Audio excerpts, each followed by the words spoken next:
It's loaded to maximum capacity. Over 100,000 people coming here to witness. I'm just kidding. We're not at that type of capacity, but we do have a lot of people viewing this season number 6 of Saturday Night Racing League. And for the first time ever, I do believe, we're going to go to Echo Park Speedway, New Atlanta, for Saturday Night Racing League. Welcome in, everybody, here live, presented by M&J Distributors. I'm your host, Bradley Cooper, alongside Connor Ford, with our camera packs provided by Dougie Beard. Connor, we've came to Atlanta in previous seasons, but this is the first time I think we're going to experience the super speedway-esque, and this is pretty much what it is now today. Yeah, I mean, it's the hottest, might be the hottest ticket on the schedule for all the series that come here. Dale Jr. said it, so it must be correct. And, you know, when we do see Echo Park on the schedule for Saturday Night Racing League, it usually is the old surface because these drivers with the cars we use love the old surface, love the tire wear. But we're going to do something different. Bigger schedule means we can kind of spread them out. So not only are we going to go to the old Atlanta in about a month's time, we're going to go to the new one with a completely different racetrack, opened in 1960, reconfigured in about 97, then reconfigured again about 4 years ago now, which is crazy to think it's been that long since we got rid of the old Atlanta, went with the new. No one liked it, but it might be the best race on the schedule. Both cup races here are always a treat. It's going to be a tight one. It's going to be a fun one, and it's going to go into the night tonight, so we're not going to be struggling for grip as much. I think these drivers will still struggle for grip with the aero, but not as much. This is going to be a rough and rowdy race for sure. A lot of banking in the corners, progressive banking a little bit, and very skinny. It's very hard to go 2 wide cleanly here, let alone 3 wide. But you're going to see drivers try 3 wide at some point, I'm sure. And you got to be careful about pit entry. We're going to be talking about that all night long. If we get the green flag pit stops, that pit entry is treacherous.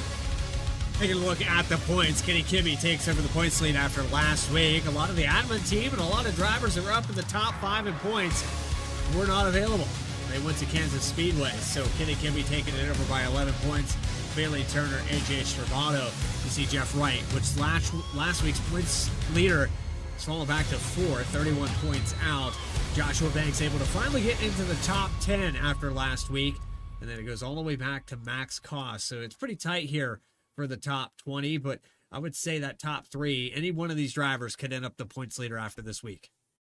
Yeah, Jeff Wright, it'd be kind of fortunate if he ended up the points leader after this week as well, but you really got those top 4 are really the guys you got to look at all season long. You got Turner, who's always a threat in any car he's in. Stravato finally broke through for that victory. Controversial last week, but still got it done. First win over a year, close to over a year, at least in this series. He might go on a run. Jeff Wright needs no introduction, going for his 3rd title. And then Kenny Kimmy, the guy leading the points. He doesn't have a win, but we know what he can do when it comes down to the end in a chase later in the season. It's only a matter of time before he gets a win this season. I think he was so close at Darlington. But you got other guys in the top 10. Hatchell, Shepard, Ritchie, they've had good runs all year, especially J.R. Shepard. How heartbreaking it was last week for him. He's going to be looking for redemption of vengeance tonight. He starts 12th. Case Lakatos, always a threat at drafting tracks. He'll start in the 13th position. Ryan Carwile will start in the 14th position. That Urban Rest Brewing Company Ford Mustang. Kyle Peacock, first start, I believe, in a while for the 83. He'll start in the 15th position, and Joshua Banks 16th. Banks has led the most laps at super speedways without having a victory, even more than Jeff Wright has led at super speedways. Not quite a super speedway, but it is a drafting track. In the chat, Jeff Wright's talking about the broadcast lagging. We're trying to fix it, Jeff. Angelo Herona 17th. He's always a threat with his teammates. Ray Massey 18th, and then Stephen Davis 19th in the 60 of Granger, and then the Granger on the car, I should say. Special scheme for Stephen Davis. And Ben Laughter, 64, who really had a rough go last week. He'll start top half of the field, though, P20. I think it's cleared up, so hopefully whatever I did, I just hit a bunch of buttons and pounded my keyboard a few times. Reggie Ortega's going to start in 21st with Kenny Kimmy. My pick to win here tonight, so I'll go ahead and announce that. 14 and 22nd. Rob Hampton, Seth Hatchell, 23rd and 24th. Then you go back to Derek Garrison and Christian Key. Christian Key out on the racetrack there. It's good to see not Spot here this week for the number 15. So you have Max Cost and Brandon Wallace, 27th and 28th. Then you go to Mark McFadden and Brian Chambliss in 30th. Chuck Sweeting 31st. He had a good run going, wrecked out very late at Rockingham, didn't bring out a yellow. Andrew Telganoff, he already has a big win this season in the SNR 500. He'll try to go 2 for 2 on the drafting tracks. but he'll have to come from the back. Shinovsky starting on the same row next to each other. Tim starts 33rd, Matt starts 34th. Still weird they run different manufacturers. 15th. The 15 car starting 35th place. Christopher Hodges and Nathan Ferrata, the 77, back to his normal scheme, starts back in 36th. Broderick Vaglavic, winner at Talladega about a season or two ago. He only led that one lap, and actually the third favorite for this race tonight. Vaglavic starts 37th. Keith Shoemaker, new paint scheme, the 88 car with Kyle Busch colors on it. He'll start 38th. And final row, 20th row, John Sanu 39th. And Michael Jones in the Caterpillar Supra in the 40th position. We got a full field of cars here tonight. It's a massive field here to start this thing off. And we know that Atlanta is plenty big enough for it. But like you mentioned, Connor, it's such a tight racetrack. It promotes the restrictor plate racing of holding it wide open. And it makes you feel like, okay, well, at Talladega, Daytona, I can go 3 wide there. I'll do it here. I'll get these spots. I have the momentum. I have a guy pushing me. Let's take it to the outside. And the next thing you know, we've got 20 cars piled up on the inside line. And yeah, Talladega is a track where you can go 4 wide and do it pretty comfortably. 3 wide, really no problem there. We went to Daytona, did 200 laps there. 3 wide, a little tougher there, but still a pretty stable racetrack to do 3x3 there, although we did have our fair share of crashes at Daytona. Atlanta, completely different. The only drafting track of its style. They came up with something new, and it's paid off big time. Progressive banking in the corners, which makes a big difference in how the racing is. You got that slingshot sort of method we might see that tonight. We have a very skinny racetrack, really. It widens out in the tri-oval, but then into the corners, you kind of lose a group and a half, it feels like. Really hard to do 2x2, let alone 3 wide. You're going to have to be really on the wheel to make that work, especially as the tires wear out. It will be a cool racetrack, but those tires are still going to wear, and you're still going to be sliding. And obviously, like we mentioned pre-race, even earlier, pit entry, it's into turn 3. You can't just pull off the track on the exit turn 4 and get to the pits like at old Atlanta. You got to get under that orange box before the entry to turn 3, stay below the white line that you see at the bottom of the screen, all the way around the corner, and then hit pit road speed near pit entry. So that's going to be tough for drivers to figure out if we get to that point. But we got a race on our hands tonight. Pace car pulls off. Let's start it off for week number 9. Echo Park Speedway for Saturday Night Racing League, presented by M&J Distributors, live and racing in Georgia.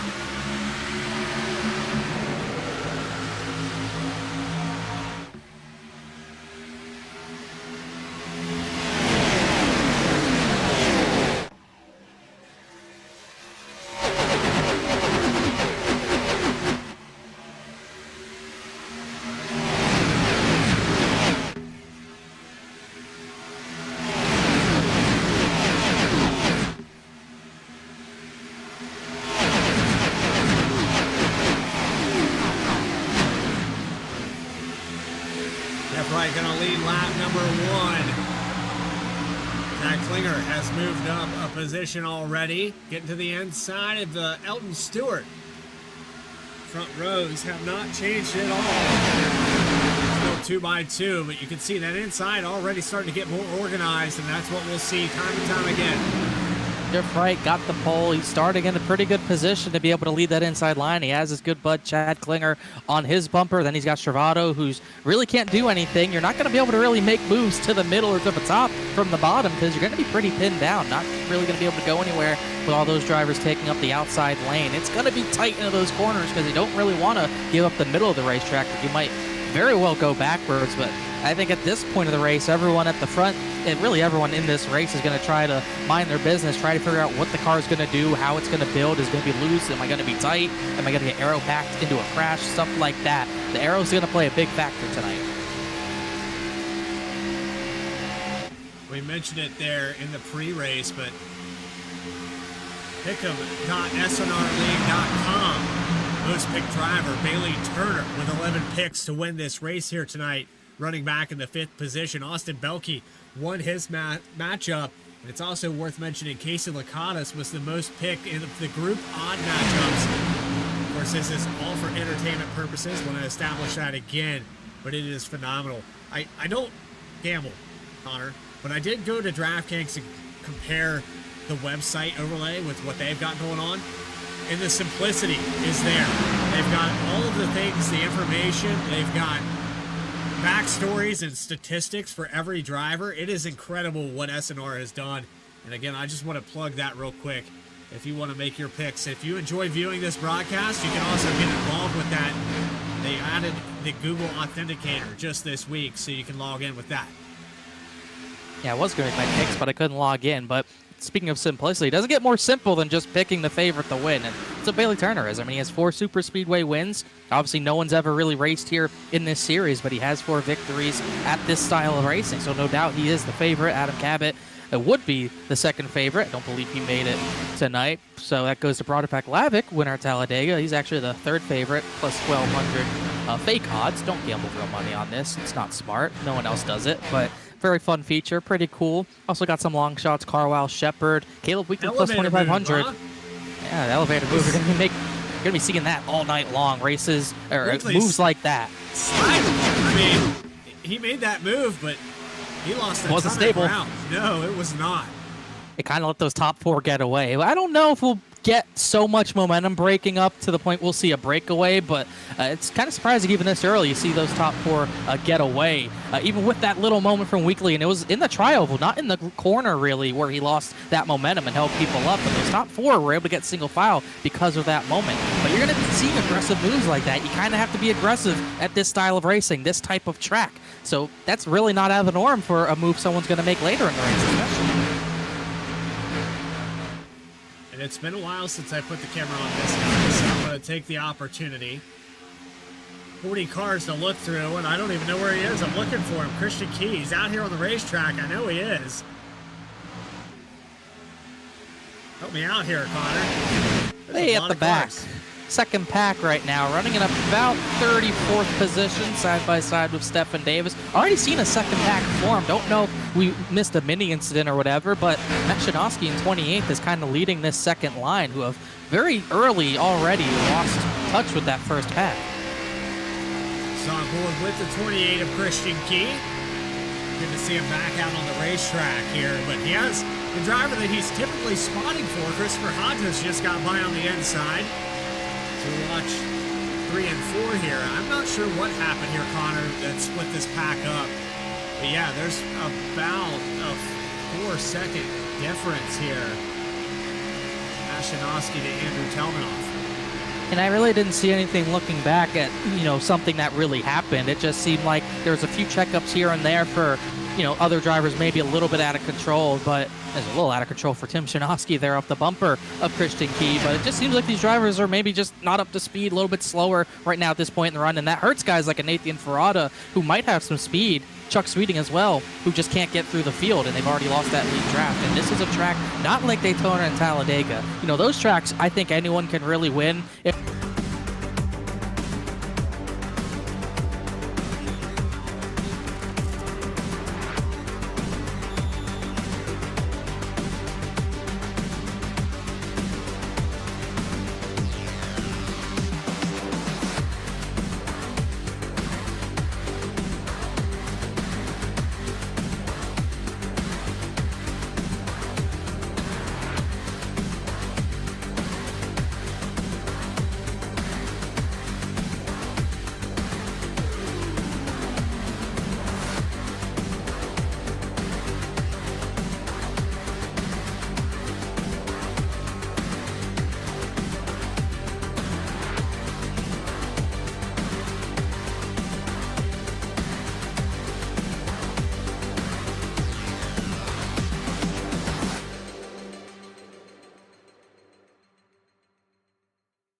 back here live. We're going to try our best here. We're having some technical issues, and I think it's related to my ISP. So if you are buffering on repeat, just know we're aware of the situation.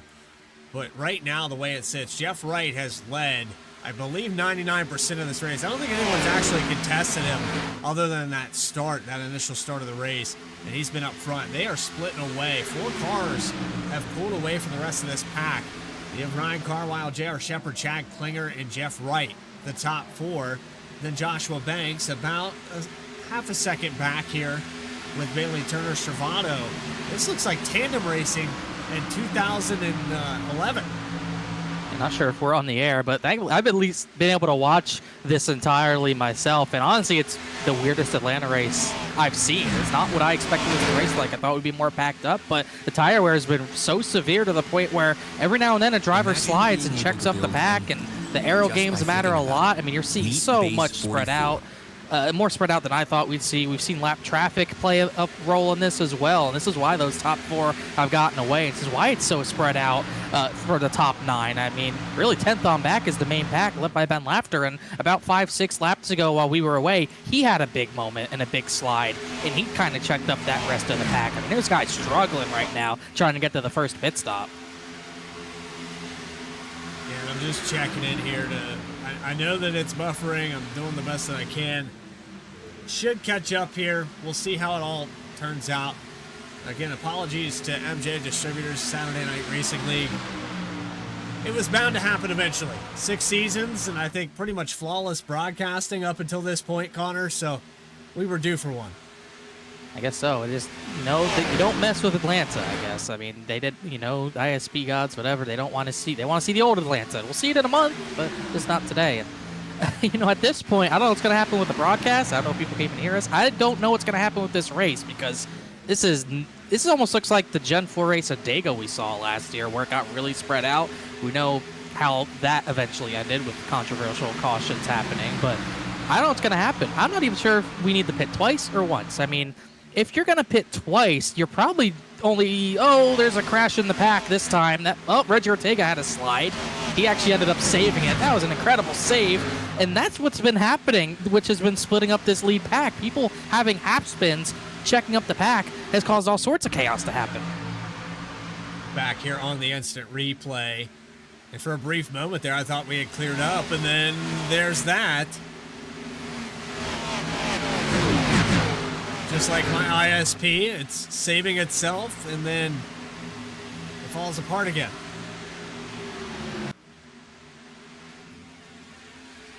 This second group is caught back up to the top 4.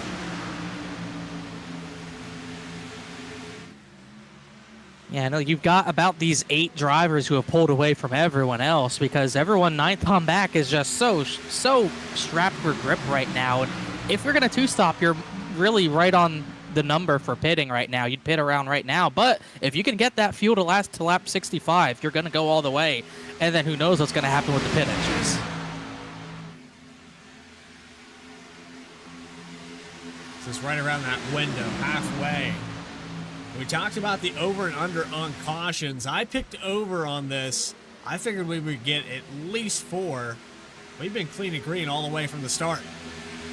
I certainly would have picked the over for sure, and we've been pretty darn close, and we're not done yet, but we'll have to see what happens before we get to our first round of pit stops. And honestly, the lap 48.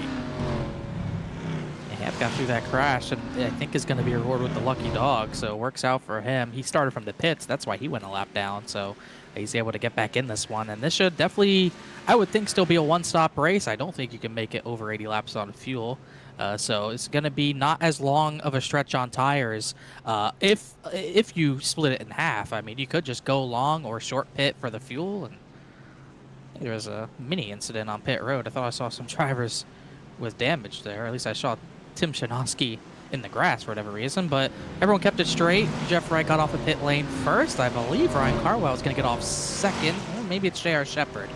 So and Chad Klinger and Jeff Wright might have to get back in line, work together somehow again.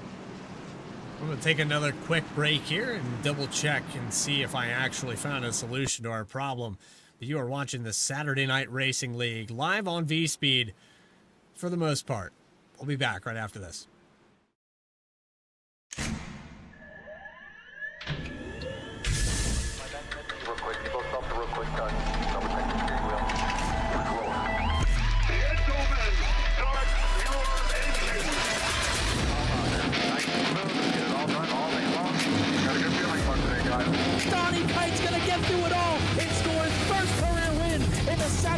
Recently Cup Series, what a finish! Too little, too late from behind, and Sebastian Marin, your first repeat top split winner of the qualifying series. We knew it was just a matter of time when Hunter Sr. is victorious. Josh Adams taking the win at Iowa. Juicy Spider Motorsports takes home the 1-2-3 finish.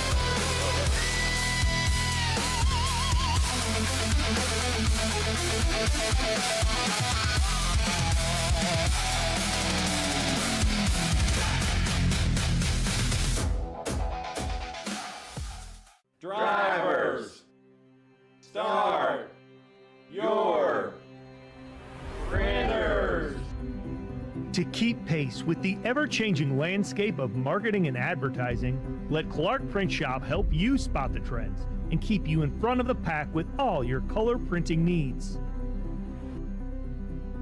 From business cards to invitations, menus to mugs, we can print anything you need on paper or your choice of over 3,000 promotional items. Visit www.clarkprintshop.com to browse our online catalog and place your order today, or call us at 276-889-3426. For a limited time, use the code iRacing for 23% off your first purchase. The staff at Clark Print Shop looks forward to handling all your color printing needs. Introducing Tractor USA, the best way to buy and sell premium ag and construction equipment. Tractor USA was designed to be straightforward, simple, and affordable with zero commission and live auctions every week. Tractor USA auctions offer the finest selection of pre-owned tractors, combines, and other ag and construction equipment from across the United States and the world. Simply go to tractorusa.com to get started today. Okay, I think we've got it sorted out. Maybe for the time being. Nothing I really did. I just bowed my head and prayed to the ISP gods that my internet would come back, and that was good enough.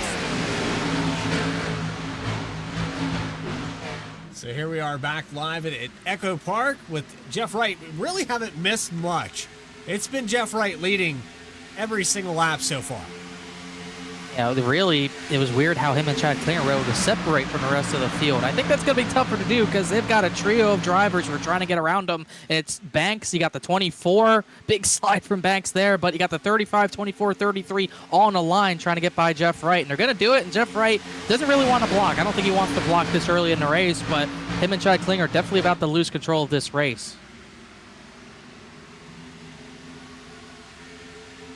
Joshua Banks would be the first official lead change of the evening. He will get by on the outside. A little wiggle, though, on the outside. And Turner giving him the push. He also has Stravano working up. And this is where you want to be for the end of a race, I think. I think if you have the drivers that are going to be committed to pushing you, you want to be in the second lane with the momentum off the corners. I think early in the race, save the tires and bide your time. You obviously want to be around that red and white line. Excuse my poor English, but I think this is where Banks would want to be near the end of a race. But you don't want to wear tires out too much at this point because the 4809 are going to try to keep the tires on it, try to separate from the rest of the field again. And, I thought Banks would try to clear down in front of the 48, but it doesn't seem like he wants to do that. I think, well, Connor, I don't know if your speech is powered by Xfinity Wi-Fi tonight as well. Just seems like we're having all kinds of issues. Talking, broadcasting. This one's been all over the place. And I don't know what to do about it other than just keep doing what we've been doing. I think right now this racing action is perfect. 2x2 in Atlanta. We just keep working our way through it, and eventually, like this race, it's gonna wrinkle out. We're gonna push out the drivers that are gonna be the fastest. Lots of contact for the top spot. Jeff Wright got a wiggle, and then trying to catch the car almost took out Banks. I think the 09 gave a push to the 40 at a bad spot. 35 with the side draft, and it was just bad timing, but they got away with it. I already bought a new mic, the same one a few months ago. I don't want to have to buy another cord like I did the other time, but hopefully it is an internet issue. Otherwise, I'll have to test this mic again. But action's frantic. I thought the 35 would maybe get a good enough push to maybe bring Bailey Turner and AJ Stravado with him, but hasn't been the case. We've been deadlocked 2x2 this entire restart. And then the traffic jam back here. This is the stuff that we haven't really got a chance to talk about yet. There's nowhere to go. You talked about in the pre-race how narrow this track was, but here's a prime example. Riding on board with Bryce Shoemaker, FireStorm Racing driver, there's nowhere he can go. And so you're in this traffic jam at 190 plus miles per hour. You're at the mercy of everyone around you doing exactly what they're supposed to do. Yeah, really not much you could do except hope to get around the crash, I guess. I mean, you can't get to the second lane, the 71-44 there. You can't really back out of it unless you're on the front stretch. You can kind of back out of it, but you are not going to have room to get up cleanly without maybe causing an incident or just getting squirrely in general. You just got to hope things go your way and just make it to the final pit stop of your race and then try to figure out how the heck you're going to get to the front. You're not going to do it just riding the red and white line, that's for sure. The back bumper of Seth Hatchell. Telemetry showing 182 on the entry at 3 and 4. And if these drivers start to push it, no reason they couldn't get up to 190. Side by side again for the lead. I think Banks got it that time by a couple hundredths of a second. 35. Riding that high line. And Bailey Turner's showing right now why he was 11 picks in the SNR pick'em league, and I know that statistically the 24 wins this race. Right now, though, he's working well with the 35. A lot of contact, almost contact there. I think what Turner's doing is smart. He's not really pushing a 35 into corners, and we know how bad the aero games are. If you're right on someone's bumper into a corner, they're going to get way too sideways to really drive throughout the corner. And I think Turner's trying to protect Joshua Banks as much as he's trying to protect himself to get on this long run with good tires. The 09's a little bit more aggressive. He's staying much closer to the 48's rear bumper in most of these corners than Bailey Turner is to the 35, and that could be key in about 10 to 15 laps, and we'll see how the tires wear and who did better. So, 3 cars off the racetrack right now with Ray Massey, Ben Lafter, Casey Lacoste. Actually 4 cars with Eldon Stewart. Mark McFadden at the tail end of this pack right now. Grouped back with Christian Key. I believe that's the 88 of Keith Shoemaker. Rob Hamp got his lap back, but he's behind this. My timing is scoring just a little bit confused here. Continue to watch this battle in the top 10. 2x2. They've stayed grouped up a lot better this time. We're getting to that point where we might start to see drivers pull away. We'll have to wait and see. It really took about, I'd say, 25 laps it took for Jeff Wright and Chad Klinger to pull away. And then all of a sudden they had about, it was really just Jeff Wright and Chad Klinger. They kind of maintained a half-second gap over the rest of the pack until things really got crazy. So we're probably still 10-15 laps away from maybe that happening again. They have pulled away. They have gotten clear of that second lane for the first time since the restart. So now they're kind of away, getting away. And, you know, I think a lot of that is aero side by side, but also side drafting. Justin Ritchie, Joshua Banks being that close door to door. They're going to slow each other down. There's contact. Banks got a little bit neck code, but a little bit doored up the racetrack by Justin Ritchie, and that's going to lose him all that track position. Close call there for the 35. He's still got his hands full here as we go into 3 and 4, trying to find a hole. I don't think it's something Ritchie meant to do. They just got a little bit too close door to door, and unfortunately Banks got the short end of the netcode stick there, but that's kind of allowed those top 3 to get clear of the rest of that 2x2 in the pack. It's now Turner. Now Seth Hatchell's kind of the first one on that bottom line, slowing each other down with the side draft and stuff, and you're starting to see those top 3 kind of pull away a little bit.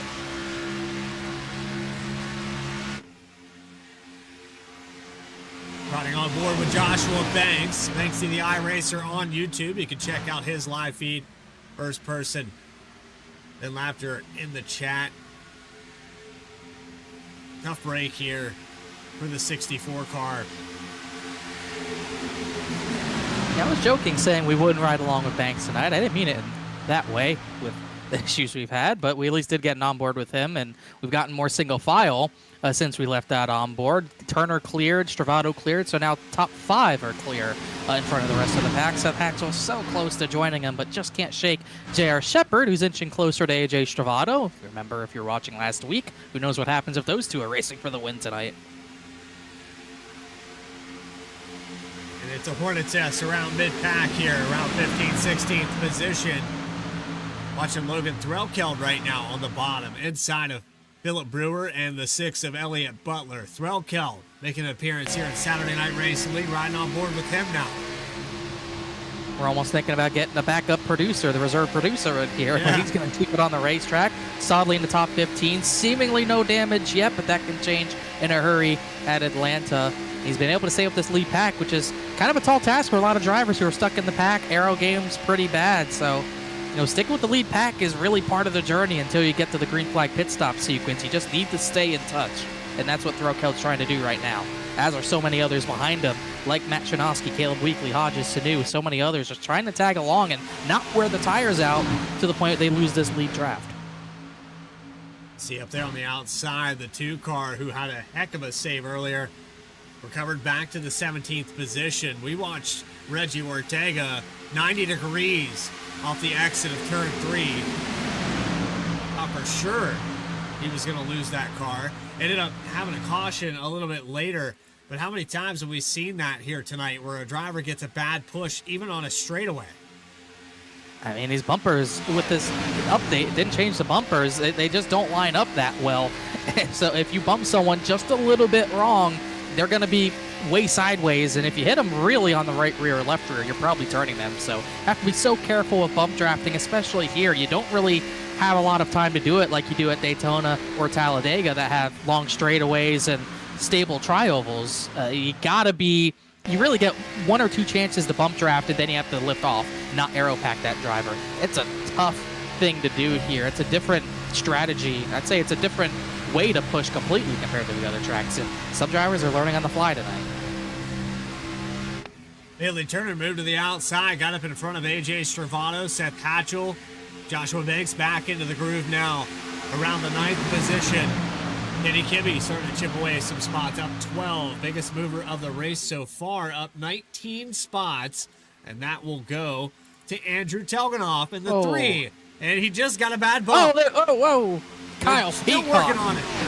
Kyle Peacock made a darn good save. They checked up because of the 3 and 44. Peacock had to check up for it, and Ortega almost took him out. It was a great save by Kyle Peacock. Look at the blimp footage here. There's the checkup and the 2. Threlkeld really lifted out of the throttle. He had to. He had no choice. He went all the way to the back of that lead draft, which is 26th position now, but he saved his race car, which I think is more important to him at this point. Everyone's gathered it back up. You're starting to see the back part of the draft starting to spread out, kind of like we saw in the previous run. And the lights are on here in Atlanta. Track temperature has come down tremendously. Was around 90 degrees when we started, down to 85, and we'll continue to see that number fall by lap 130. We're starting to see that outside lane still trying to get some momentum, but starting to struggle a little bit. Saw Bailey Turner try it, trying to get some track position, wasn't really able to move more forward than he had already been. Now he went back, dropped to the bottom behind Justin Ritchie. Seth Hatchell just had a wiggle. Joshua Banks trying to force it to the middle, little bit of contact, and that's what happens if you don't give that driver the courtesy of having no air on their spoiler. They're going to get loose, they're going to check you up, and you're going to be in a tough spot. Into 1 right here with the 35, the 8, 44, 71. It settles itself out for now. Does anyone want to push the issue? No. But I'll tell you right now, Seth Hatchell's going to be in trouble because Telganoff's going to do the same thing. He's really not going to be able to lift off his bumper, and you're going to see Hatchell have a big wiggle in the middle of the corner. You just got to drive out of it. It's all you can do at this point in the run is try to drive out of it, not cause a crash. I just saw Jared Shepard have the same issue, had a huge slide. Bailey Turner just tried to force the issue to be inside of Justin Ritchie across the red and white line, and he forced him out of the groove, and now they're side by side for third. Ritchie thought he was clear. He was not. 24 kept the nose in there somehow across that quad oval. They're side by side again. I saw NorCal in the chat, and I'm not sure if you recognize who that is, Connor, but no, I don't. They're just being. I thought they were being mean to you for no reason. Yeah, well, no, that's one of my favorite guys ever at VRX. Wonder how he's doing. Yeah, I don't know.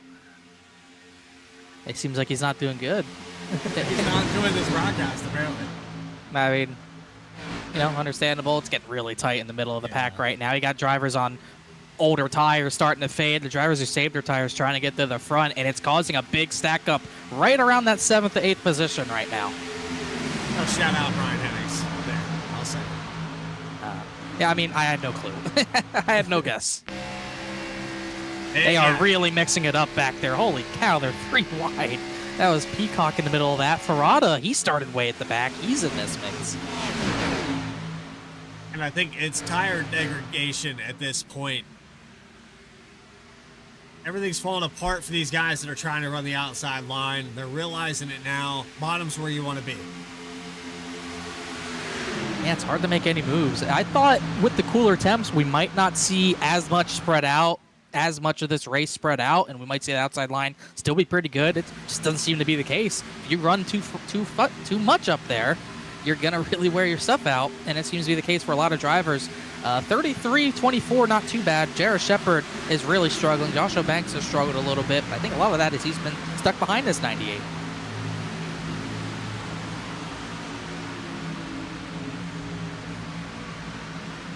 And 55 side by side. Kenny Kimmy continuing to chip away. 17 spots gained. Hellman off up 23. Methodically picking his way through this field. Pay attention to the 3 car as he continues down to the top 10. You know, he was the 4th favorite, 1,400 odds. I thought he should have been probably at least 3rd because he knows how to race these types of drafting tracks, whether it's the super speedways or this one is a big move. Oh, contact! Chad Klinger and Bailey Turner had contact there. Turner tried the same move he tried on the 55, and now they're hitting again. Look out. Kibbe into the wall. Oh, my goodness. And now Jeff Wright is just a touch too far out, I would say.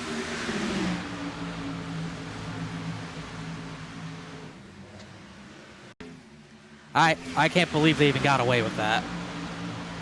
Watching back on the replay before they catch back up to Jeff Wright. Yeah, Jeff Wright is the worst case scenario for him, but at least it didn't happen at the end of the race for him, I suppose. Turner tried that same move on Richie and got Richie out of the groove. He wasn't quite able to do it as cleanly as Bryce Shoemaker just had a moment in 1 and 2, but they kept it straight again. But, you know, Klinger tried his hardest to kind of shut that down, and there was contact. How did they not wreck there? I don't know. I don't know how they didn't wreck out of 2, but this is just like the first run of the race where you have these mini incidents here and there, and it splits the field. And what it has done is really split that first pack. They caught back up to Jeff Wright, and somehow he was able to maintain it. I guess they didn't really get a big enough. He is wiggling for sure. I mean, you know, 24 is going to jack him up and really doesn't want to go to the outside unless he has a ton of help, which he should have help from the 33 or 35, but he's just trying to get his rears on fire. He's trying to make Jeff Wright really, his tires angry is what he's trying to do, and he's doing a good job doing it right now. This is the first chance that we've seen anybody get behind the 48 to do that. Besides Chad Klinger. Yeah, and Klinger, of course, working with him. That was our part, you know, they were doing 1-2 partner in crime type stuff, and obviously 24 wanted nothing to do with that. Obviously, he has a history of Chad Klinger as well, although that was just a disagreement over space that any other 2 drivers would have. But this is definitely Turner trying to play aero games, tire games, whatever you want to call it. He is trying to just root the 48 out of the groove right now. He's all over him on the quad oval. Ran into the back of him. I thought he was going to try the up, you know, elevator move, go fade high and then get to the inside, but Jeff Wright's shutting that down. I'm sure Chad Klinger's telling him what he did and how to shut it down. And so far, so good for that. He's doing it. We're still a long way before pit stops, I think, so this is going to go on for a while. Looking off the back of Jeff Wright at the 24 Turner. You can see how much wheel they're having to counter steer back and forth. So John Sanu sliding out of turn 4 in that second pack. I don't know how they haven't had a spin yet, but he saved it again. And it just seems like after 30-plus laps on the tires, there's just no grip left.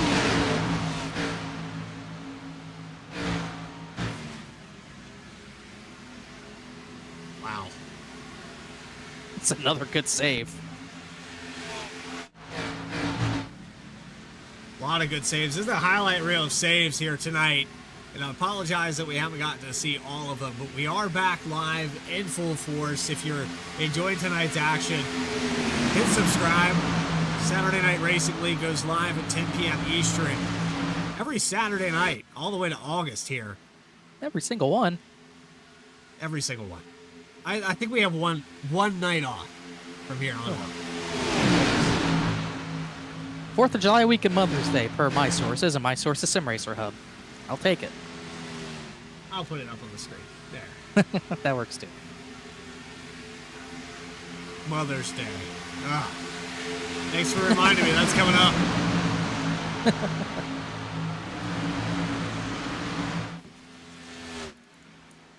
Yes.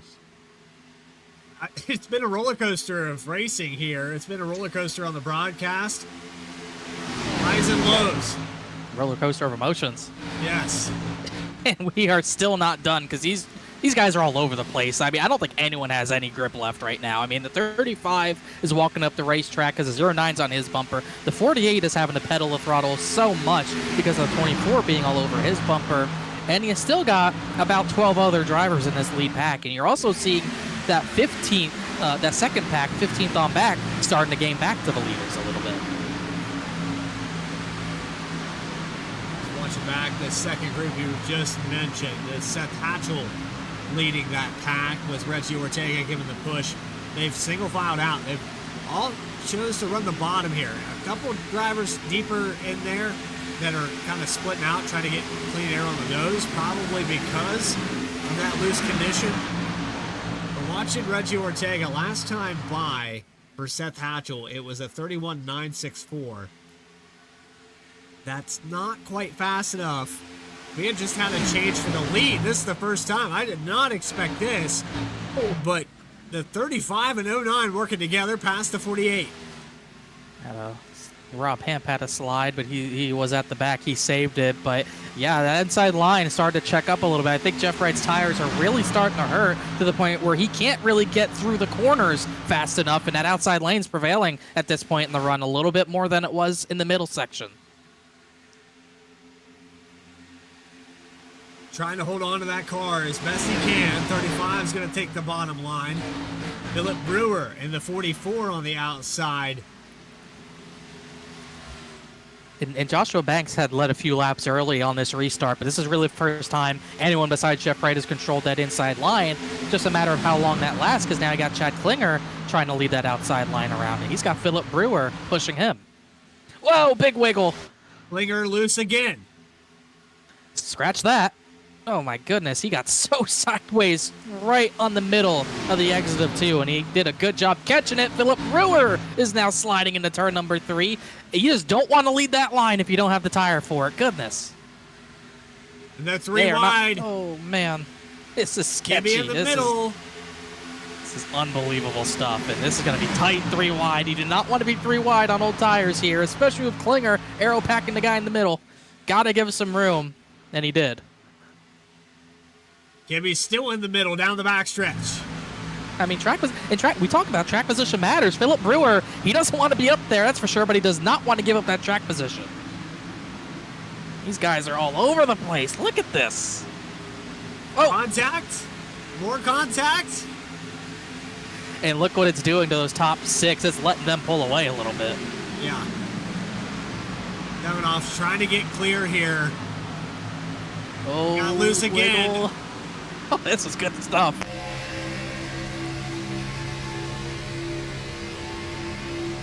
I just don't know if it'll end well. They're doing a heck of a job holding on to this car, but we're approaching green flag pit stops. If I'm anyone behind those... Yeah, he hit the wall. He got a little sideways. If I'm any of the guys behind these 3, I'm like, someone go. They're getting away. I'd be livid right now watching this if I'm the 09 or anyone behind those 3 wide. And finally, Telganoff's the one who gets clear. And, oh, contact. Kimmy has to lift. He's wiggling. Peacock's on the apron. He had a slide. They somehow kept it straight again. Here comes Elliot Butler, who's going to pass them all. And it seems like every time someone makes that little bobble, someone else is there to take the real estate. That's where we know there's going to be a caution if this continues to happen. Yeah, it's caution insurance is what I would call it. It's wreck insurance. Yeah. And that's why you're not seeing anyone short pit, because with how sideways this setup gets at this track, you can't risk short pitting and getting pinned a lap or two down. And that's, with the apron pit lane, you're definitely going to go one lap down at a track like this. So you just cannot risk short pitting. You're going to see, I think, everyone go the distance on their fuel, short pit, only take fuel. They might not, and that might be a big risk as well, not taking tires under a green flag pit stop. You need the time, track position, but man, you're going to be sketchy for the end of the race. Yeah, I think I have to take 4 on this one. As we're watching Taugenoff on the outside just a moment ago was sideways 3 wide with Kibbe and Chad Klinger. He's going to choose way up outside in 3 and 4. He has no choice. I mean, if you're that sideways, you kind of have to track it up the third groove, I think, a little bit. And if this does go green to the point drivers start running out of fuel, you're going to be only taking a splash of fuel. You will only be taking 1 can, so you really can't take tires if it ends up being a splash of fuel for 15 laps, which means that final run, it's going to be a miracle if he can go that long on tires as the 3 cars sketchy with Philip Brewer on his bumper. Brewer got the run out at 2, got up on the back end. He's still up on the back of it. That is hurting the 3 car. And if I'm Taugenoff, I would want to tell Philip Brewer, give me some room in the corners. You are not helping me being on my bumper through the corners. Push me on the straights. Give me room in the corners. That's how we'll go to the front if it stacks up on the bottom. And, it's not quite getting the memo. Got a little bit of a run into 1 through the center with the inside line stacking up, but not too much. Give him a push here down the backstretch. Taugenoff's going to drop now. Wonder if it looked like maybe the 09 lifted, let him in. Maybe the 3 and the 09 working together. Maybe they're going to come and pit soon. Maybe they do short pit a little bit. I think it's too big of a risk to do it. I think you have to run the fuel dry, but you just never know. So it's Joshua Banks leading here. And the second half of this race has changed hands. The 35 car out front. It's been Jeff Wright and Joshua Banks for the entire evening. The 24, the fan favorite to win this race, has been patiently watching all of this unfold, playing aero games, playing strategy. Connor, again, I'm going to double down. What is your pit strategy here? Are you taking 4? Are you taking 2? Are you splash and go to the end? We just don't know how far the fuel is going to go. It looked like everyone's going to try to get the halfway and do a 1-stop if it went green. That leads me to believe maybe these drivers can get to a lap 115, 120 range. And I think you're taking such a small amount of fuel if we're going that long. I don't know if it's worth even taking 2 tires. You need to get out of pit road first. I think track position is going to be really valued. So I think personally I'd want the track position and risk it on just fuel only, but I would not be surprised to see a lot of drivers take 2 tires and try to use those tires to win the race if you get to the end under green. So I like splash and go or 2 tires. I don't think 4 tires if it goes green's the winning call. There we go. Let's find out. Whoa, too early, side by side, a pass. The 24 passed him on pit entry. I don't think he meant to do that. I think Banks checked up a little early. Oh, we got a slider. Reggie Ortega slid. They're going to save it. But, man, Joshua Banks checked up way early there. Holy cow. This is unbelievable. 3 cars hit pit road, and how about that? We need to go back and watch the pass on the pit lane. I want to see what they're doing. I want to see if it's 0 or 2 or 4. A lot more pit stops. Jeff Wright brought a lot more drivers in that time. It looks like it's going to be 4 tires for those guys, but man, I could have been. That was a crazy pass. Reggie Ortega with an epic save. Everybody checks up behind. Jeff Wright down pit road. Now, it looked like those 3 took 4 tires. Travato's not going to be able to stay with the 35 and 40, 35 and 24, but what does this other bigger pack do? I really thought more drivers would take 2 tires and take a little less fuel. It must be terrible. I mean, it doesn't look stable, No. for sure. I don't blame for taking 4. I just feel like to save some time, you might want to take 2. Looks like we might have some 2 tires. I think maybe the 54 and 83 might have taken 2. Philip Brewer as well. So we are going to have some strategy play out here. Looks like Max Cost came down the pit as well.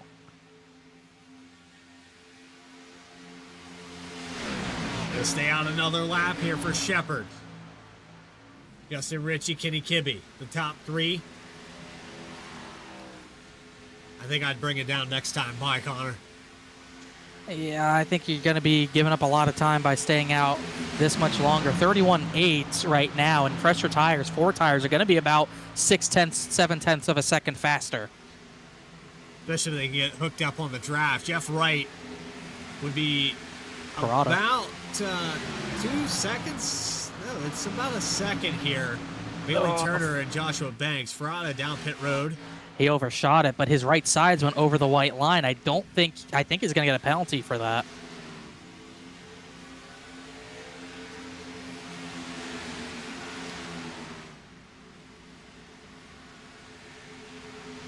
I think he's good. I didn't see one. I'm surprised. It looks like he got away with it. Looks like right now Bryce Shoemaker, Kyle Peacock of 2 tires would cycle out to be the leaders. Oh, Shoemaker just had a slide, though. Peacock's in the wall, though. They almost wrecked in the middle of 1 and 2. And here comes the 24 to the 35. Where do they go? Right down the middle. Oh, 44 up below the red and white line. I don't know if he's going to be allowed to do that, but it was almost self-defense, just not causing a wreck. So scratch that. 24 and 35 on 4 tires would cycle out to the front.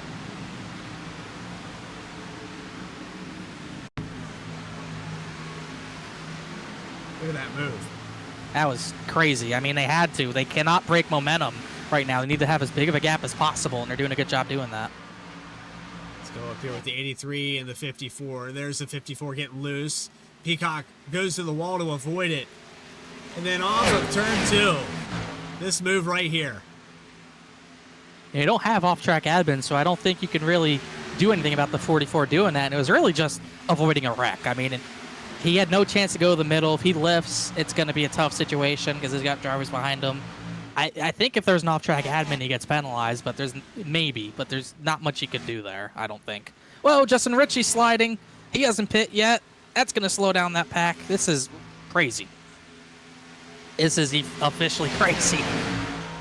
How many more laps do they want to go? Are they hoping for a yellow?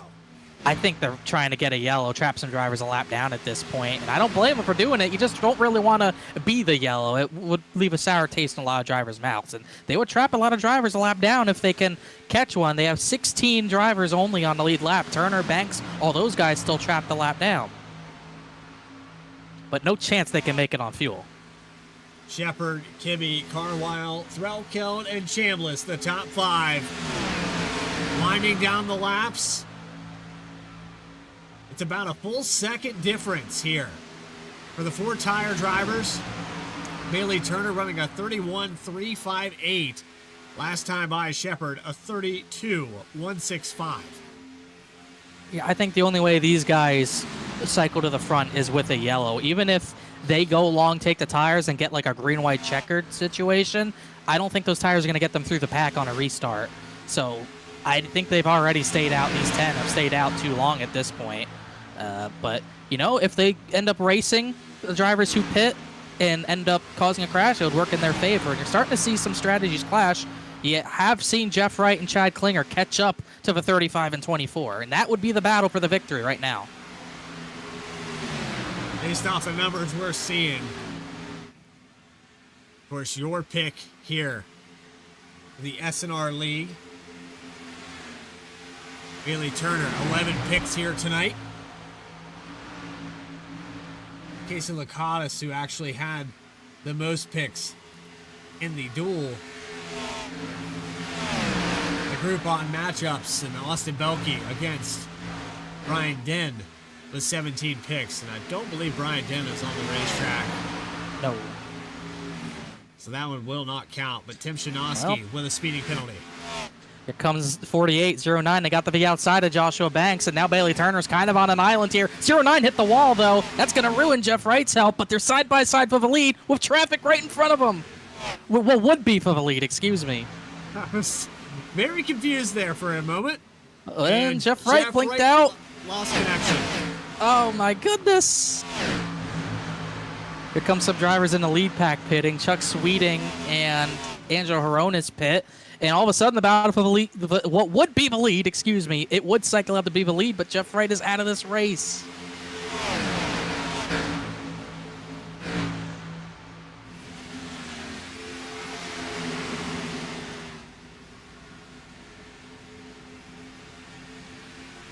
That could not have been timed better for the 24 because he was under big pressure. They're not over them. It's a heartbreaker for Wright. No chance of winning this race now. But now what does Joshua Banks do? He's been working with the 24, trying to kind of defend from the 09 and 48, but now 09's help is gone. It's kind of between them, but you got Philip Brewer there as well. I believe he's still on 2 tires. Andrew Telganoff's going to be in the mix.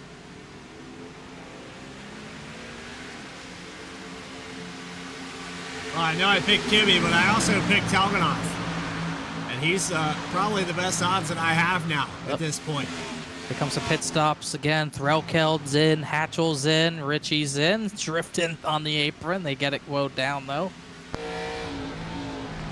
Looks like Brandon Wallace will pit. Oh, he missed it. Oh, Hatchell ran into the back of the 12. Wow, that was a big hit, too. I don't think he meant to do that. Did Threlkeld get a speeding penalty? Yes, he did. That's going to absolutely kill his race. That is so unfortunate. And you could thank your best friend Seth Hatchell for that. Been a VSPEED disaster there.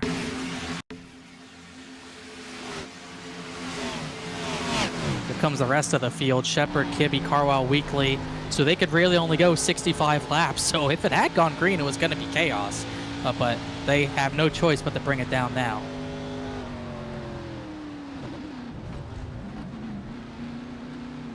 That was a big hit. Yeah, just Hatchell not getting on the brakes in time. Or that or Throw. I don't feel like Threlkeld checked up that early, especially with how old their tires were. I think Hatchell just overshot it. Teammate sabotage.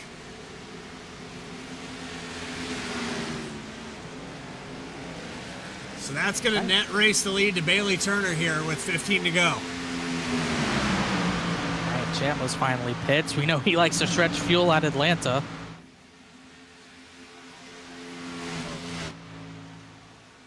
Kibbe and Shepard still in the mix here, though. He might be. He stayed out long. He stayed out long, but it looked like they only took fuel only, and that's going to be tough to compete with the guys who are on 4 tires who have already blown by them, as they are all over the place for about the 11th position. 3 wide. Garrison, Ferrata, Chuck Sweeting, 3 wide for position.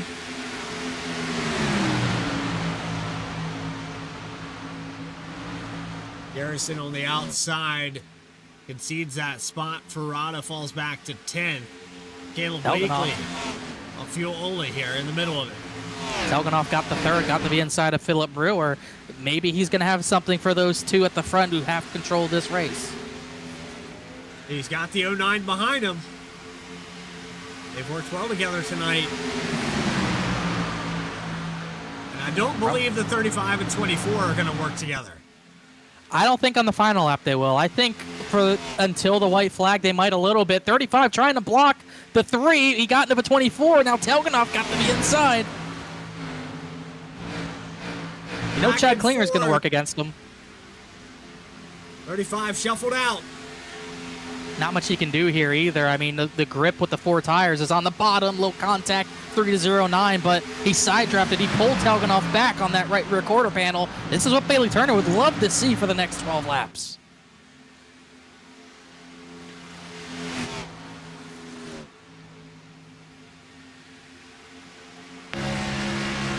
Oh, I think 35 is going to get clear. He got draft from the 24. He got back down. They're bumper to bumper to bumper. You can see White Knuckle driving there. Yeah, this is get your diaper on time, I would say. This is going to be, like, I mean, White Knuckle's probably a better way to put it, but it's going to be that type of race to the end. You're going to be losing grip even on this short run on tires, but you got to hold on to it. 10 to go. We cross the stripe. The 24, Bailey Turner. Connection issue with Jeff Wright. A speeding penalty with Threlkeld. Philip Brewer shuffled out. Andrew Telganoff in third. He has his partner Chad Klinger to try to push here for these final 10. And we'll see what these top 5 plus John Sanu do, because you do have a second pack back there of J.R. Shepard, but he's on old tires. They're not gaining, but if those top 5 were to race each other, it could bring those others back into it. They're pretty far back there, and remember, older tires, fuel only for Shepard, Kibbe. Carlisle took fuel only, might have taken 2, 9.5 in the box, but he is all over the back bumper of the 14. This time by, I'm going to look at the lap times here, Connor. I don't think it's going to be good being 2x2 like that. No, they lost 3/10. If I'm seeing them losing time, if it's 3 or 0.9, I'm trying to make the pass. You never know when the yellow is going to come out. You want track position for a green-white checkered here. Ed Robertson's going to pull down the pit, get out of a leader's way. Obviously part of the only caution here tonight. You also have Ben Lapter back out on the racetrack. Jeff Wright also rejoined the race, multiple laps down. 6 laps down. All right, what's the final lap move for you, Connor? I think you got to lift off of the 24 into 1, build up a run down the back, and I would want to get to his right rear, pull him back out of turn number 4. I think you need to leave a gap into turn number 1 so you can build up that run. Obviously, it's going to be tough to do because you're going to have the 3 or 4 drivers behind you trying to get to your outside, trying to have a run for the win themselves. The last thing you want is the 3 or the 0.9 getting side by side with you. That kind of hands Bailey Turner the race if that happens, but you need to somehow keep them on your rear bumper, lay back to get a run out down the back stretch. Just hope to get to the inside or outside of Bailey Turner, and hope you can pull them back side drafting to the line. So we have a little bit of a breakaway in this second group. Chuck Sweeting, who did take 2 tires, has gotten ahead of Nathan Ferrata, got around Shepard and Kibbe. Weekly he's at a going to moment. lead this group, this time by a 10th faster than the 75. 10th faster, but coming to 5 to go, it's not enough. I think if they don't stack up in those first 5 cars, they're not going to get there. Yeah, it's a 2-second gap, 2.5 seconds back. That's just too much time to make up in the short. They need a yellow to have a shot at it. It's Bailey Turner will come to get the 5 laps to go signal here at Echo Park. You know, the 3, I don't know if he's doing it on purpose, but it's almost like he's trying to lay back out of 4 and get a run to the 35 in the 1, but he's just not getting close enough, not building up enough of a run. And, you know, it's only 6 cars in that pack. There might not be enough cars to generate any sort of run. And one of them in the 44 has only 2 tires on.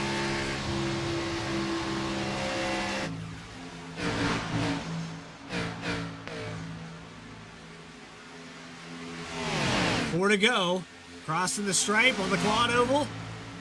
Still single file for the top 5.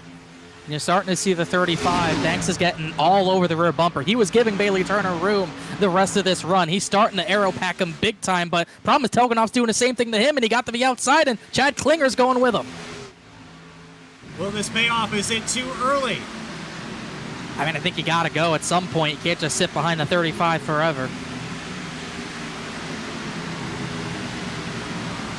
Oh, Turner's a sitting duck. Look at the run the 3 car is going to have. He'll look to the inside, keeps the 24 down there, and Andrew Telganoff is going to take the lead out of turn 2. They just got too big of a run, and Turner had no way to block it. But if Klinger can get clear, this is huge, and they're going to get clear. 3 into 0.9, they did that perfectly. They got the 35 off the 24's bumper, and they got the run out of 4. And if they can maintain the outside, I think this is the winning move, but it's going to be tough to do coming to 2 to go, and Philip Brewer's going to be in the mix as well. 3 miles left from Echo Park. Telganoff up front. Chad Klinger, Philip Brewer, Bailey Turner, and Joshua Banks. They're going to try to make another stab at the lead here in the closing laps. The fan favorite in the 24 has help from an unlikely teammate here at Atlanta. And the 35 going to try to get him back up there. He's at the door of the 09. Oh, got him loose. Oh, he's turning him. They got a little bit too sideways there. That's really going to kill Bailey Turner's race for the win, but it might give Philip Brewer a chance. 1 more lap to go. That sets it up here for the top 3. The 44, a sit and duck, though, has no help Will he do? He will dive to the Goes bottom. Brewer. He has no help. It's just a matter of what Telganoff wants to do. 0-9, I thought he was going to look to the middle. Brewer's trying to pull him back. What does Telganoff do in the 3? He's going to block the bottom. Here goes Brewer. Here he comes. Philip Brewer on the inside off of turn 4. Here comes Turner. It's going to be neck and neck at the line. 3 car. Telganoff. In contact with the 44. I think he still got third out of that by 0.005 of a second. Oh, what a finish. That was incredible stuff. Oh, my gosh. Something about that 3 car. Oh, what a finish. My goodness.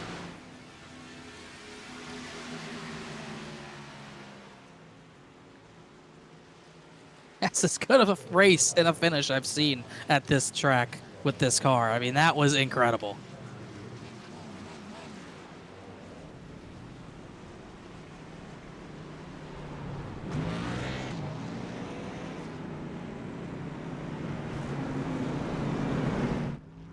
And Chad Klinger deserves a lot of credit for that. I mean, he was glued to that 3 cars bumper the entire last 5 laps.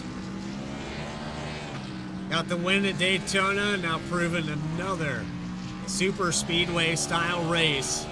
The 3 of Andrew Telganoff has found his way to victory lane for the 2nd time. Post-race interviews with your top 3 and those final race results. Echo Park Speedway setting up a fantastic finish. Back with more on VSPEED post-race right after this.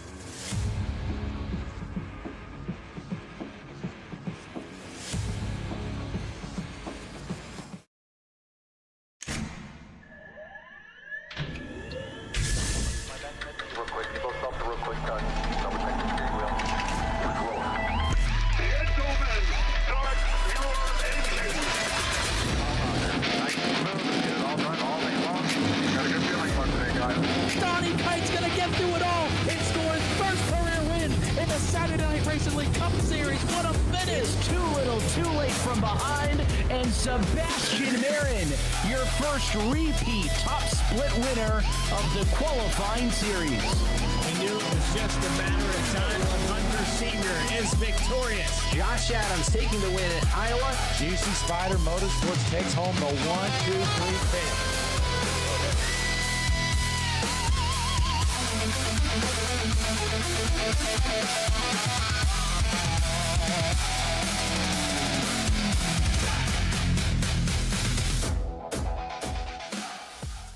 Drivers, start your printers.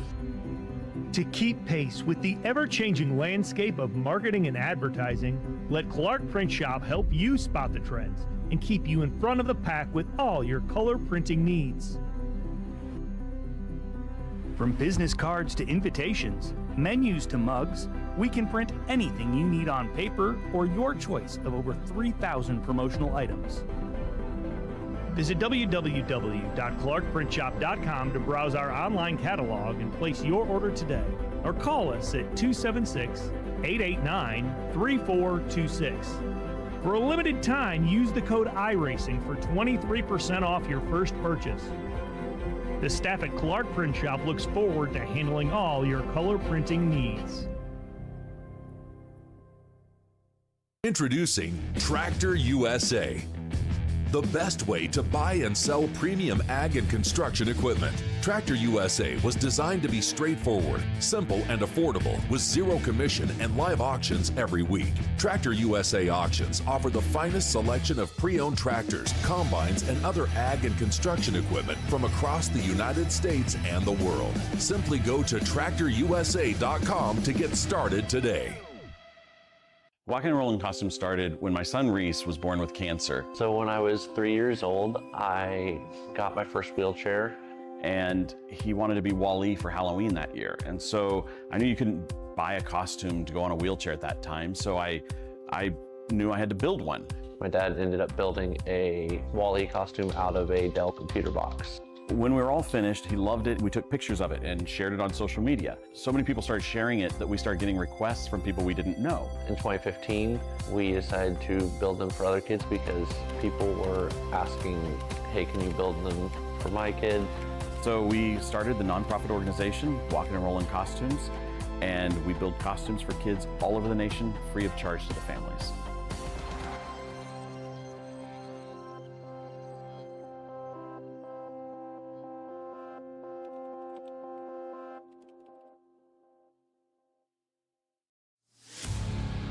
Welcome back here to our post-race coverage of Saturday Night Racing League in week number 9 at Echo Park Speedway.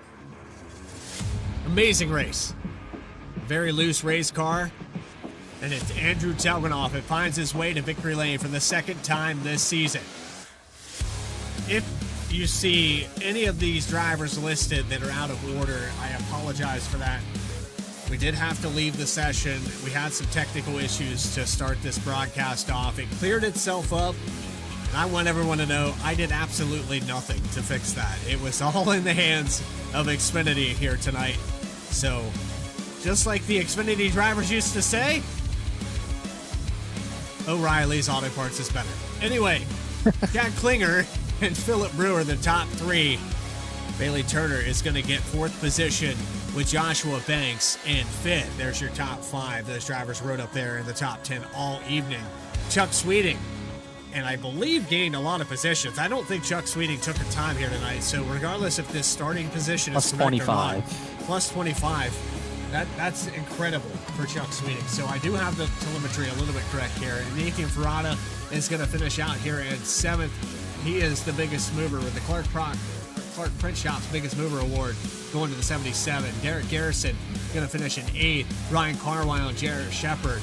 All these drivers electing 2 tires or a splash and go to the end of this race from here back. It just didn't quite work. Also, Andrew Telganoff, I believe, started 32nd, so I believe by default he's going to be the biggest mover. I mean, he came all the way from the back to get to the front. Good call on that. Yeah, and there's a lot of time difference from 10th to 11th. I wonder if they crashed in the second pack. We might not have seen it because Shepard finished 10th. Kenny Kibbe finished 11th. I believe he will maintain the points lead, but then 5 seconds back was Angel Horonis in the 12th position. AJ Stravato, he took 4 tires with Turner and the 35 of Banks. He just didn't come out with him, lost the draft, and that ended his chance at a win. He ends up 13th after winning last week. Max Koss, I think he'll take a 14th place finish. Seth Hatchell, 15th. Justin Ritchie in a 16th position. Elliot Butler, quiet day for him at 17th. Caleb Weekly, same thing. Didn't really saw a few slides for him, but relatively clean night for him. 18th position. Christopher Hodges, 19th. And Brian Chambliss, who stayed out the latest of anyone there, ends up in 20th. 21st is going to go to Kyle Peacock with Bryce Shoemaker. Those drivers taking a splash and go. End up getting loose and Peacock into the wall. Michael Jones is going to finish in 23rd with Matt Shanoski 24th. Stephen Davison, Broderick Baklavic, one of the other favorites here, ends up 26th. That would be the last car on the lead lap. John Sanu was running at the tail end of this lead pack there when the fireworks came out. He'll finish in 27th. Rob Hamp in 28th. Keith Shoemaker 29th. And teammate sabotage. Logan Threlkeld is not going to send a Christmas card to Seth Hatchell this year. Back in 30th. Maybe he'll change his mind. It is only April after all. Brendan Wallace, tough day for him in 31st. Reggie Ortega had a few incidents, few slides here and there. Might have even had a pit speeding penalty at the end. He ended up 32nd. Tim Shanoski, 33rd. Jeff Wright, if it wasn't for the internet, dropping out, PC, whatever it was, he was dominant in the first half and still in contention for the win. It ends up being 34th position. He will lose some pretty crucial ground in the standings after tonight because of that. Christian Key in his return ends up 35th. 36th for Ben Laptor, who was in that big crash, the only caution of the day. Mark McFadden, 37th. Eldon Stewart, 38th, who was also in that crash, along with Case Lakatos and Ray Massey. All 3 of those drivers crashed out in our only yellow and ended up at the bottom of the order. There you have it. Now it's time to talk to your top 3. And the first driver we got to bring in here, it's your second-time winner. I lost my place here. Here we go. We're getting back to it. I had so much restarting on this PC here tonight, Connor. It's I'm all over the place, so I don't always have my screens corrected. This is stuff that I do half an hour before the broadcast, and now I'm doing it on the fly. So bear with us here as we round up Andrew Taugenoff in victory lane, race winner here. Andy, I got to say, if there was ever a guy I wanted to talk to about strategy and odds, you are the guy. You just made me really rich, buddy. You just came out here and from 32nd position, I was starting to doubt it.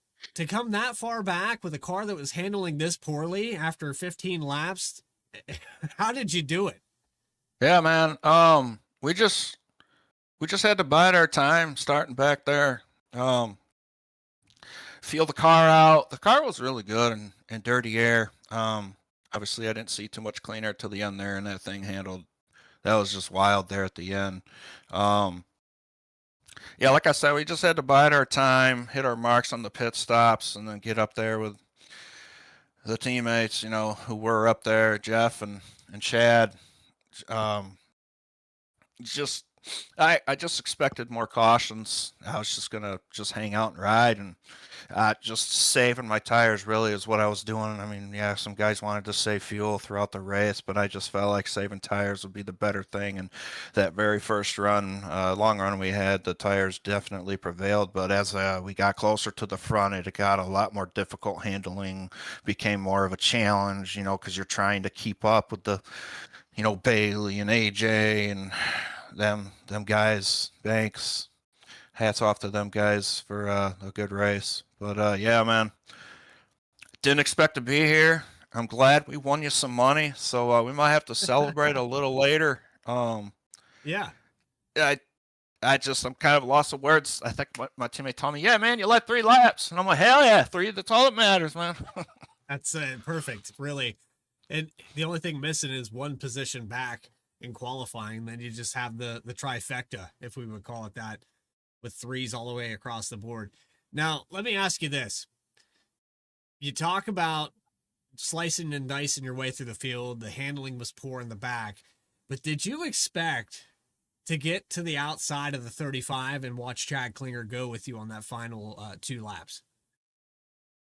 Yeah, oh, hell yeah, man. I mean, we just saw how the cars handle on the bottom. I mean, for me, experiencing the little time that I had clean air, when I was split up a little bit there, the car was just falling apart on the bottom. And I throughout the race, I was feeling out the top, and I was feeling really confident. And I knew if I could get to his outside, just try to fake out Bailey, and it worked out, thinking I was going to go low, and I definitely wouldn't have. I probably would have washed up the track and caused a big mess. I mean, you saw how they handled there at the end. They just, as soon as they were stuck to the bottom, guys on the outside, man, they just to the back they went, man. I mean, there's nothing you could do on the bottom there. The top definitely prevailed later in the run.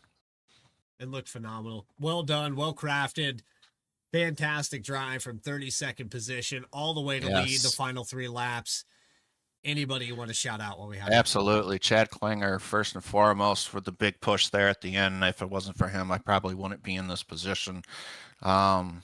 Everybody up front, racing clean. Shout out to everybody in the league for running a clean race, but it was a real challenging set overall. A lot of frustration on the radio.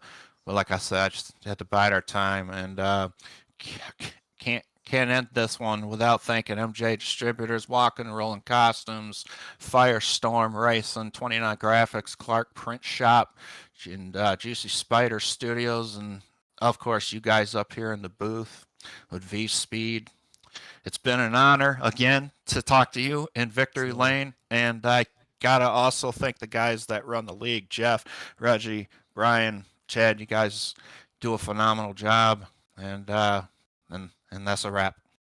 It's been since Daytona that we saw the 3-car in victory lane. We saw him back here for the second time this season. Hopefully we'll catapult you back into the top 20 in points. We'll see you next week in Texas. Thank you, guys. Andrew Taugenoff, winner here at Echo Park Speedway.